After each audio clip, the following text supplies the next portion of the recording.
Well, the debate on a second referendum is raging in the Labour Party, and today the People's Vote campaign have released a survey of 25,000 people suggesting Labour could fall 16 points behind the Conservatives if they allow Brexit to go through. Well, joining us now is the Labour MP Chuka Umunna. Thank you very much for being with us. Happy New Year, Sophie. Happy New Year. Well, I guess we're hoping for sort of new year, fresh start, try and get some movement when it comes to the gridlock that we seem to be in. Your answer to all this is a second referendum.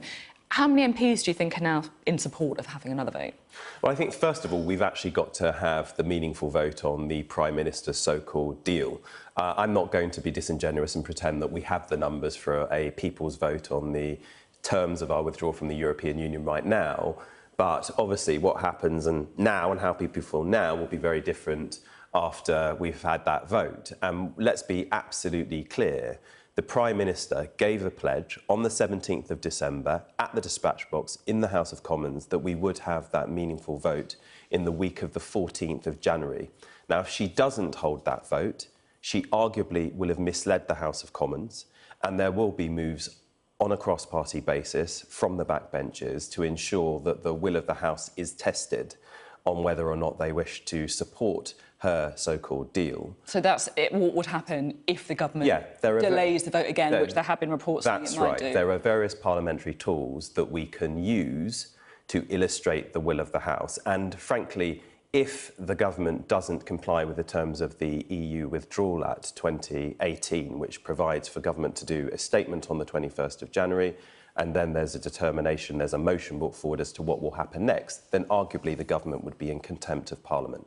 And so they should be in no doubt that if we have further delay, which would be grossly irresponsible, we've got 82 days to go till Brexit exit day, just over 11 weeks. And one thing that people who may not necessarily be convinced of a people's vote are convinced of is that the need to avoid a no-deal Brexit. None of our constituents, I think, voted for that, and they certainly didn't vote to make themselves poorer either. You say that none of our... I mean, I'm sure that none of your... a very small number, perhaps, of your constituents would like to see that. You are in one of the most Remain-supporting constituencies in the country. That's right. But in other parts of the country, polling shows that actually there is a significant number of people who would prefer a no-deal, for example, to the Prime Minister's deal. Well, I don't think we can say categorically, one way or another, what the will of the people is actually in 2018. Well, you're right to pick me up, on that. But frankly, that is the whole reason why we've been arguing for the last few months for a people's vote to determine what it is now. Because 2016 was one thing, but we don't really, none of us can really say for certain what the will of the people is in 2018, not least, you know, there are over 2 million young people who can now vote, who couldn't vote before, who polls would indicate overwhelmingly do not want to see the country going down this trajectory. And I think, look, for the Labour Party, let's not forget that in 2017, a huge number of younger generations voted for the Labour Party, hoping that we would take the country on a different trajectory. And I'm not sure we will be forgiven for robbing them of their futures if we don't actually give them a say on this, the biggest... And you think they'll blame Labour for that? I think it'll be a plague on all your houses, but given that, you know, we know that younger people overwhelmingly have been supporting the Labour Party of late, it's quite clear that they're not going to look well on a Labour Party that they see threatening their future prospects. And we've all got to bear that in mind, in my view. One thing that I struggle to get my head around is that the People's Vote campaign is trying to push through a referendum that many people will see as divisive, many people will see as a betrayal of the first referendum, and yet you can't even agree on the details of what that would be. What do you think should be on the ballot paper? Because it seems that whenever I ask people, I get a different answer. Well, ultimately, this is something for Parliament to determine. And let's not forget... Look, if you're a campaign... Well, hang on just a minute. Hang on just a minute. If you look at the People's Vote campaign, we have people from the left to the right of politics. We've got nationalists from the SNP, from Plaid. We have people who have a different view on things all together in this big tent. So from a point of view of unity of campaign, I don't think anyone can criticise us for not having a eclectic group of people. But look, I'm quite clear. Look, clearly the current deal that we have as a member of the European Union, the government's own research shows this, is the best deal that we could possibly have. So that has to be on the ballot paper. And I do think you have to have an option on that ballot paper that would please the likes of Peter Bone, that is a hard Brexit, so to speak. Those two choices, in some way, shape or form, would need to be presented to the British people. And of course, the position we're in now is very different. The argument we were having before 2 years ago was based on hypotheticals of what could happen if we voted to leave the European Union.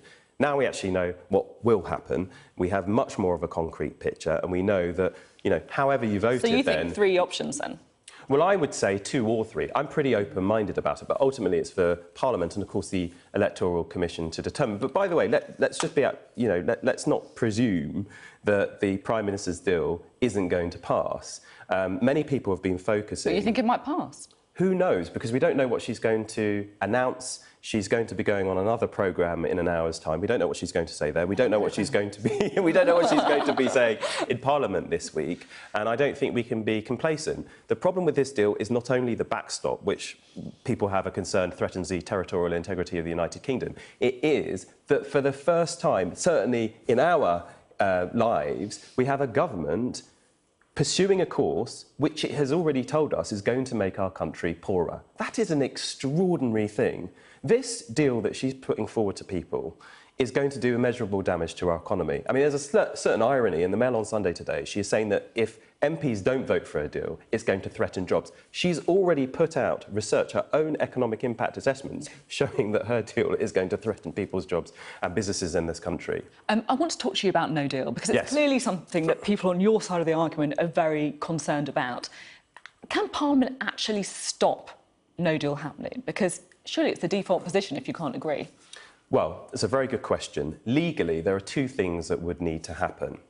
First of all, in order to change exit day, which is stipulated in law to be the 29th of March of this year, Minister will have to put forward a regulation to change that date. Now, we're unclear as to whether that necessitates a vote of the House of Commons, but it would have to be at the initiative of a Minister. Secondly, we would have to get an extension to the Article 50 process from the European Union. And this is the key thing for me.